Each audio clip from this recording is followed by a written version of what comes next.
बिस्मिल्लाहिर्रहमानिर्रहीम। अस्सलाम वालेकुम my dear students. I am Mohammad Akhlaq Firoz from channel physics की दुनिया। आज के इस लेक्चर में हम बात करेंगे एक्विलिब्रियम और इसकी टाइप्स के बारे में।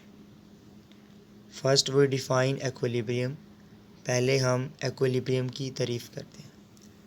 तो कहता है कि a body is said to be in equilibrium. एक बॉडी एक्विलिब्रियम में होगी इफ़ अगर इट इज़ एट रेस्ट, जब वो रेस्ट में है, ओ आर या मूविंग मूव कर रही है, हरकत कर रही है, विद यूनिफॉर्म वेलोसिटी के साथ, under the action of number of forces, जब उस पर बहुत ज़्यादा फोर्सेस जो है वो एक्ट कर रही हैं। अब बॉडी जो है फोर्सेस भी लग रही हैं और वो रेस्ट पे भी है। तो इसका क्या मतलब है, उसके लिए हम एक एग्जांपल कंसीडर कर लेते हैं। एक एग्जांपल फ़र्ज़ कर लेते हैं, एक मिसाल ले लेते हैं कि आपने एक पिक्चर जो है वो दीवार के साथ लटकाई हुई है। आप क्या करते हो, उस पिक्चर के साथ धागे को बांधते हो। धागा बांध दिया आपने किसी कील के साथ, वो लटका दिया आपने दीवार के साथ। और ये जो पिक्चर है इसकी जो वेट की फ़ोर्स होगी W = mg, और धागे में जो टेंशन है डोरी में वो T है और वो ऊपर वाली साइड में है। स्ट्रिंग में टेंशन T है, वो ऊपर वाली साइड में है, और ग्रेविटी जो फोर्स लग रही है वो डाउनवर्ड साइड में, नीचे वाली साइड में है। तो अगर आप देखें तो T = mg। अब ये दोनों फोर्सेस एक ऊपर को लग रही है, एक नीचे को फोर्स लग रही है। तो दोनों में से किसी एक के साथ हम नेगेटिव साइन लगा देंगे, तो यहाँ पर ये नेगेटिव साइन आ जाएगा। तो ये शो कर रहा है कि दोनों फोर्सेस आपस में बराबर हैं लेकिन ऑपोजिट डायरेक्शन में है। तो बेसिकली यहाँ पर फोर्स ऊपर को लग रही है, यहाँ पर फोर्स नीचे को लग रही है। फोर्सेस तो लग रही हैं लेकिन बॉडी रेस्ट पे है। इसका क्या मतलब, जितनी फोर्स ऊपर को लग रही है उतनी फोर्स ही नीचे को लग रही है। तो दोनों फोर्सेस एक दूसरे को कैंसिल कर रही हैं, एक दूसरे को ख़त्म कर रही हैं, और पिक्चर जो है वो आपको दीवार के साथ लटकी हुई नज़र आ रही है। दूसरी तरफ जब वो कह रहा है कि बॉडी मूव कर रही है यूनिफॉर्म वेलोसिटी के साथ, तो अगर हम देखें, फ़र्ज़ कर लें एक कार है, कार मूव कर रही है। वो यहाँ से लेके यहाँ तक का जो फासला है, हम समझ लें कि ये 10 मीटर का फासला है, और कार ने 2 सेकंड में कवर किया। फिर अगला इतना ही फासला, 10 मीटर का फासला, वो 2 सेकंड में कवर करे। फिर अगला 10 मीटर का फासला 2 सेकंड में कवर करे। तो देन उसकी जो वेलोसिटी है, क्योंकि वो वक़्त के मसावी वक्फ़ों में, बराबर वक्फ़ों में, equal interval of time and equal जो उसके पैचेस हैं, इक्वल पैचेस कवर कर रहा है इक्वल इंटरवल में। तो देन उसकी जो वेलोसिटी है वो यूनिफॉर्म है। तो अब ये यूनिफॉर्म वेलोसिटी के साथ मूव कर रहा है, तो देयर इज़ नो एक्सेलरेशन। तो देन भी बॉडी जो है वो एक्विलिब्रियम में होगी। उसके बाद रहता है टाइप्स ऑफ एक्विलिब्रियम। तो एक्विलिब्रियम की 2 टाइप्स हैं। There are 2 types of equilibrium. Number 1 static equilibrium और number 2 dynamic equilibrium. First we discuss about static equilibrium. पहले हम स्टैटिक एक्विलिब्रियम के बारे में डिस्कस करते हैं। और अगर आप गौर करें, स्टैटिक मीन रेस्ट, साकन। स्टैटिक का मतलब है रेस्ट या साकन, रुकी हुई हालत में। कहता है कि अगर if a body is at rest then it is said to be in static equilibrium. अगर कोई बॉडी रेस्ट में है तब वो कहलाएगी स्टैटिक एक्विलिब्रियम में। फ़र्ज़ कर लें आपने टेबल के ऊपर एक बुक रखी है।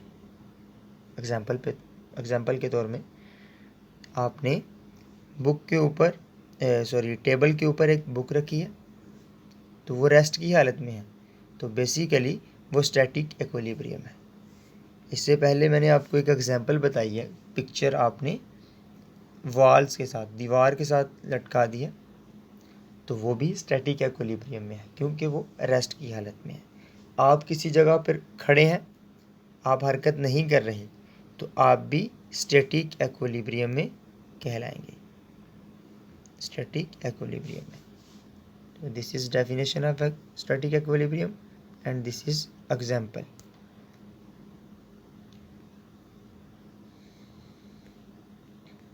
सेकंड वन जो है वो है डायनामिक इक्विलिब्रियम। अब डायनामिक इक्विलिब्रियम, अगर आप गौर करें इस लफ्ज़ पर, डायनामिक का मतलब होता है मोशन। मोशन मीन हरकत। कहता है if a body is moving with uniform velocity then it is said to be in dynamic equilibrium. कहता है कि अगर कोई बॉडी यूनिफॉर्म वेलोसिटी के साथ मूव कर रही हो, तब जो उसका इक्विलिब्रियम होगा वो डायनामिक इक्विलिब्रियम में होगा, तब हम कहेंगे बॉडी डायनामिक इक्विलिब्रियम में है। फ़र्ज़ कर लें एग्जांपल के तौर, एक कार है, वो मूव कर रही है किसी यूनिफॉर्म वेलोसिटी के साथ। यूनिफॉर्म वेलोसिटी क्या है, इसी लेक्चर में कुछ देर पहले हमने डिस्कस किया है कि अगर वो इक्वल इंटरवल ऑफ टाइम में इक्वल डिस्टेंस कवर करे, तो देन जो उसकी वेलोसिटी होगी वो यूनिफॉर्म वेलोसिटी होगी। और डिस्टेंस को आप डिस्प्लेसमेंट कह सकते हैं, ठीक है। Distance is a scalar quantity but velocity is a vector quantity, तो आप डिस्टेंस का लफ्ज़ नहीं यूज़ करें, डिस्प्लेसमेंट। तो यहाँ पर कहता है कि अगर इक्वल इंटरवल ऑफ टाइम में इक्वल डिस्प्लेसमेंट कवर हो रहा हो, तो देन जो है बॉडी यूनिफॉर्म वेलोसिटी में होगी, तो वो डायनामिक इक्विलिब्रियम है। अगर वक़्त के मसावी वक्फ़ों में, बराबर वक्फ़ों में एक ही जितना डिस्प्लेसमेंट तय हो रहा हो, तब हम कहेंगे बॉडी यूनिफॉर्म वेलोसिटी में। उसके बाद हमारे पास आ जाती हैं types of dynamic equilibrium. Types of dynamic equilibrium, there are two types of dynamic equilibrium. अब हमने कहा कि डायनामिक इक्विलिब्रियम क्या होता है, जब बॉडी मूव कर रही होती है। अब सवाल ये पैदा होता है कि बॉडी मूव किस तरह से कर रही होगी।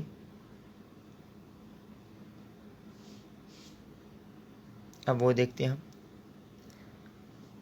अब फर्ज कर लें कि बॉडी की मोशन दो तरह से हो सकती है, या तो वो सीधा मूव कर सकती है, या फिर वो रोटेट कर सकती है, किसी दायरे में मूव कर सकती है।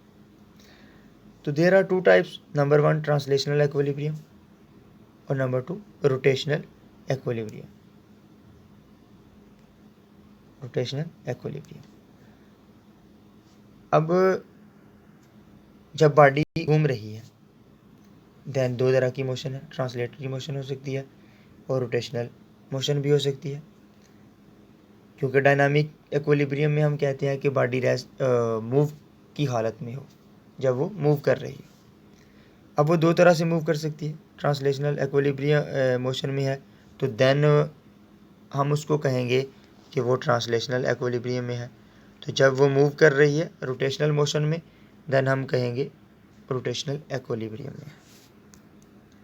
फर्स्ट हम देखते हैं ट्रांसलेशनल इक्विलिब्रियम, और इसको हम लीनियर इक्विलिब्रियम भी कह सकते हैं। If a body is moving with uniform linear velocity, जब बॉडी मूव कर रही हो विद यूनिफॉर्म लीनियर वेलोसिटी, मतलब एक ख़त मुस्तकीम में, एक सीधी लाइन में जब बॉडी मूव कर रही हो, तो देन उसके पास लीनियर वेलोसिटी होगी। और अगर वो वेलोसिटी यूनिफॉर्म हो, तब हम कहेंगे कि बॉडी जो है वो ट्रांसलेशनल इक्विलिब्रियम में है। अब यहाँ पर एक बात और, कि इसका जो लीनियर एक्सेलेरेशन होगा वो ज़ीरो होगा। लीनियर एक्सेलेरेशन को हम स्मॉल ए से छोटे ए से ज़ाहिर करते हैं और ऊपर एरो लगाएंगे क्योंकि ये एक वेक्टर क्वांटिटी है। Is zero, this is translational equilibrium. अब एफर्ट्स कर लें, बॉडी है वो यूनिफॉर्म लीनियर वेलोसिटी के साथ मूव कर रही है। There is no change in the velocity because velocity is uniform. कहता है यहाँ पर वेलोसिटी में कोई भी चेंज नहीं आ रहा क्योंकि वेलोसिटी यूनिफॉर्म है। तो according to the definition of acceleration, acceleration की तारीफ़ के मुताबिक delta V divided by T. अगर आप गौर करें, ये जो डेल्टा वी है उसको हम कुछ इस तरह से लिखते हैं, आखिरी वेलोसिटी माइनस पहली वेलोसिटी डिवाइडेड बाई टी। अब कहता है वेलोसिटी यूनिफॉर्म है, वेलोसिटी तो चेंज ही नहीं हो रही।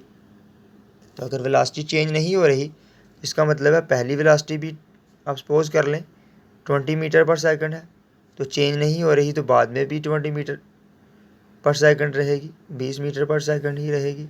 तो 20 में से 20 माइनस करेंगे तो जवाब क्या आ जाएगा, 0। तो यहाँ पर हमारे पास जवाब आ जाएगा 0 डिवाइड बाई टी।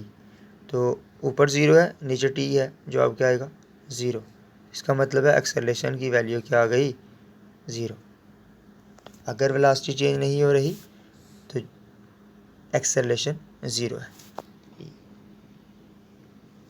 उसके बाद rotational equilibrium. If a body is moving with uniform angular velocity. अब एंगुलर का कंसेप्ट आता है, जैसे अगर आप देखिए रोटेशनल, रोटेशन से निकला है।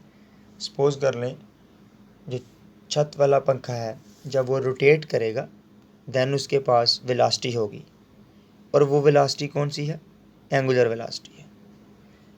अब अगर आप गौर करें कि जब आप पंखा जो है स्टार्ट करते हैं, पंखा स्टार्ट किया तो वो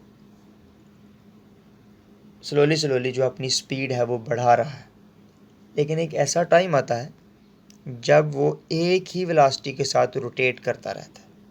जहाँ पर आपने उसकी वैल्यू जो है वो उसके घूमने की जो शक्ति है, जो क्षमता है वो सेट कर दी है, तो वो एक ही वेलोसिटी के साथ घूमता रहेगा। तो बेसिकली वो यूनिफॉर्म वेलोसिटी है और वो घूम रहा है दायरे में, तो वो एंगुलर वेलोसिटी होगी। तो आप कहें कि देन उसके पास जो है वो यूनिफॉर्म एंगुलर वेलोसिटी है। तो देन जो उसका एक्सेलरेशन होगा वो अल्फ़ा होगा, अल्फ़ा एक्सेलरेशन होगा। क्यों अल्फ़ा एक्सेलरेशन होगा, क्योंकि ये एंगुलर एक्सेलरेशन है, और यहाँ पर delta omega divide by T आ जाएगा।